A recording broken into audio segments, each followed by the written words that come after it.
This video is part of a series that we're doing called A Smarter Healthy. It's just kind of an exploration into various aspects of health, something that we've wanted to simplify for a long time. This personal story just kind of fits into the way that I think about health in general, and dieting and weight loss and all that stuff. I guess I could make it a lot shorter. I'm already leaving out a ton of details, but I feel like it does a better job of getting inside of the feelings behind some of the way that I look at weight loss now. So I'm just gonna kind of spill it out. My personal story of how I became a hypochondriac, and it's also a cautionary tale of how not understanding realistic weight loss goals put me in a really crappy situation. I was always fairly health conscious, mainly because my mom was pretty health conscious. I feel like she gave me a pretty good foundation for just like general life healthy habits. So I'm really thankful for that. It wasn't until we got married that eating became a bigger deal. This is not to blame everything on David, but he always really wanted me to eat with him when he was eating. And so eating just kind of turned into something different than what it had been. I would eat for enjoyment here and there, but mostly I was always focused on doing other things and would just eat as necessary. So that kind of changed when we got married. And obviously as we had kids, I gained weight and had to deal with all of that in a different way as well. But where this story really kind of starts, in a sense, was David and I were in China on a 2-week business trip. My mom called out of the blue and said that my dad had a gun out and was talking about ending it. And so our pastor had helped her admit him to a psych ward. We returned home and tried to comprehend what was going on. Basically, it came out that he had kind of just been living like a double life for I don't know how long. I think it all just kind of caught up to him. He had a lot of stresses.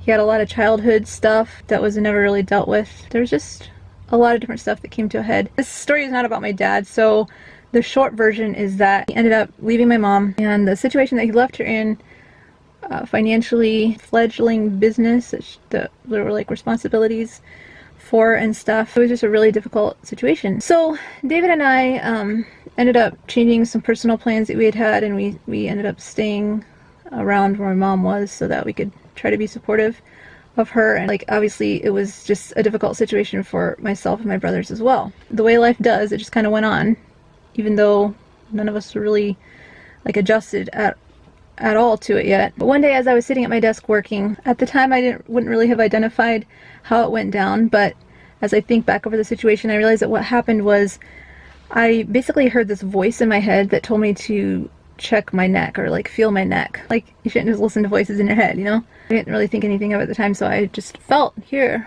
just like this icy sensation went over my skull. It felt like electricity just pulsed through my brain and down my head, and fear just like punched me. My heart sank because what I felt here was a lump. There's just a lump. So of course I went to the doctor, and the doctor told me just keep an eye on it for a month. If it doesn't go away, then we'll do a biopsy on it. This kind of thing had never really been something that I had been concerned about or thought about, but it just kind of hit me out of nowhere, and I was already obviously in a really emotional and vulnerable place. All that I could really think was that somehow God was going to use me in a horrible tragedy to bring my dad back to his senses. And I remember specifically one day laying on my bed just like having it out with God a little bit, and like I don't want to have this tragedy. I don't want to be part of this whatever situation. And I felt him kind of just say, you know what? Jesus already died for everybody. Why do you think that I need you to die also? But honestly, I just had so much messed up suffering and like martyry theology that I couldn't really get the notion out of my head. My days were largely just filled with fear. A lot of fear. A month had almost passed. Like the time was coming up to where I was gonna have to get a biopsy because the thing wasn't going away. And so I was just getting more and more desperate. One day when I was driving home from work, I was just like begging God, please just take this thing away. Like, what do you want me to do? What's it gonna take? Just get rid of it, please. And as I was driving, I noticed this little black cloud in the sky, and it was really in contrast with the rest of the sky because there was a bunch of fluffy white clouds everywhere, and there's just this random little black cloud. And so as I watched this little black cloud, it just kind of dissipated. And so since it was so random and kind of strange, it made me sort of relate to the lump.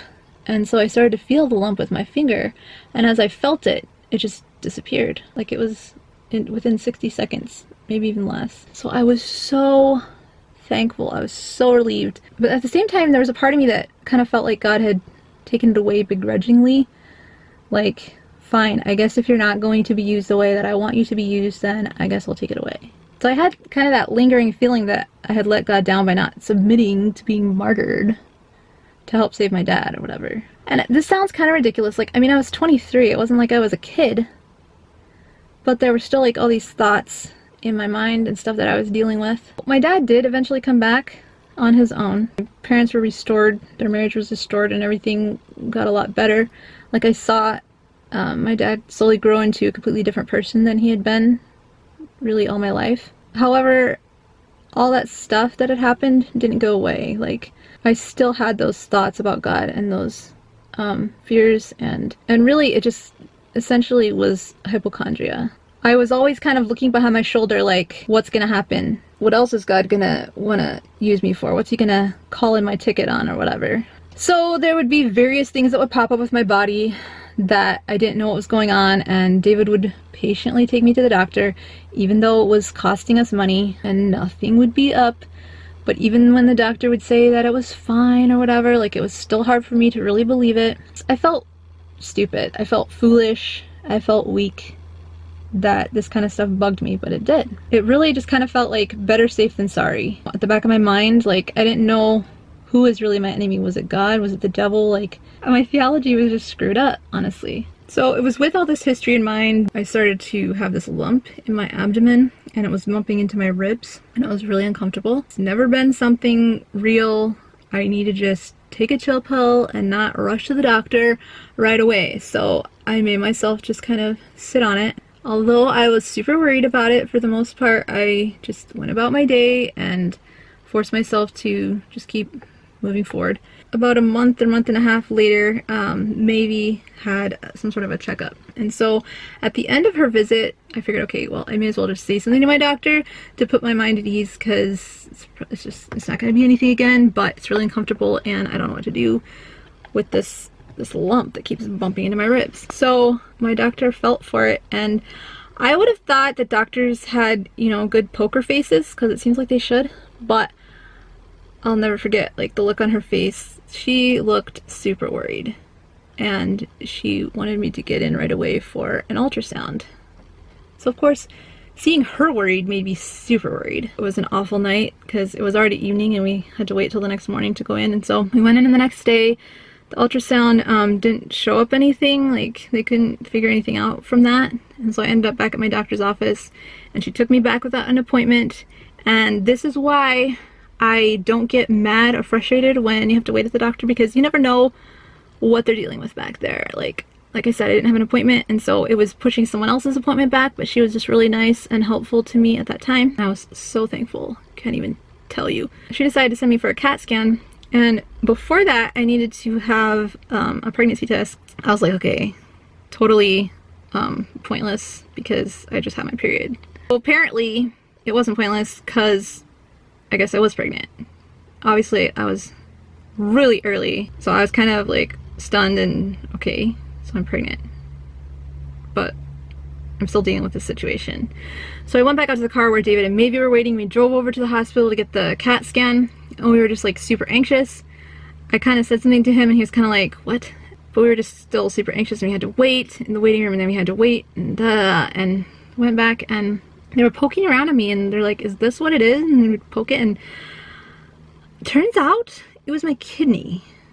Apparently the diet that David and I had gone on a couple months before, I lost the wrong kind of weight. I lost weight too fast. Like, the diet that I went on was just not good for me. It got rid of the stuff that was holding my kidney in place. Like, I guess a certain kind of fat or whatever it is that holds kidneys in place. It's called a floating kidney, and you can read more about it in the blog post related to this video. But basically, I needed to somehow make the kidney stay in place. Hopefully it goes back on its own, or you have to have surgery and put some stitches in there to hold it in place, and then still be in bed rest and be really careful and still and stuff. Turned out that this whole pregnancy thing was a helpful experiment of sorts, because as the baby grew, my kidney kind of had to start staying in place because it didn't have space to move around anymore. I was really nervous after having our son Maverick, because that was not a good experience. Having a kidney floating around, like, I'll tell you, I don't recommend it. And so I was really nervous about losing weight after having him. And of course I didn't try to lose weight. I always hold on to a good 10 pounds at least after having, I say always because I've had 2 kids, but both times I've held on to a good 10 pounds for a good long while. I couldn't bring myself to try to lose the rest of the weight, but I was really thankful that my kidney did stay in place after having him. Honestly, it's just put me off of dieting ever since, and he's 6 now. So as we were driving away from the hospital that day, David was like, you know, this is so like who God really is, that not only did he not take someone away from our family, but he added someone to it.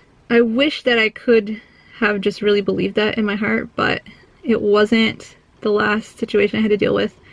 Hypochondria, like, I still had many incidences after that. But suffice it to say that all those warnings that are always on diets, like consult your physician, consult your doctor before starting this or that, like, it's not just a bunch of baloney. It does make a difference. Unbalanced diets just aren't good for you, period. As tempting as it is to try to lose a bunch of weight quickly, like, I'm not gonna do that again. And if I had been a lot more overweight, it may have not been as big of an issue, but how do you know, really? Like, who knew that a floating kidney was a thing?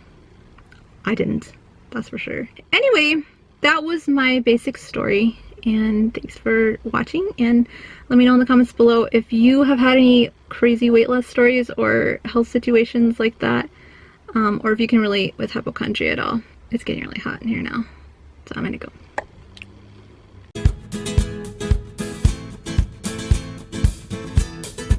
Until we got married, I hear something, but I don't know where it's coming from.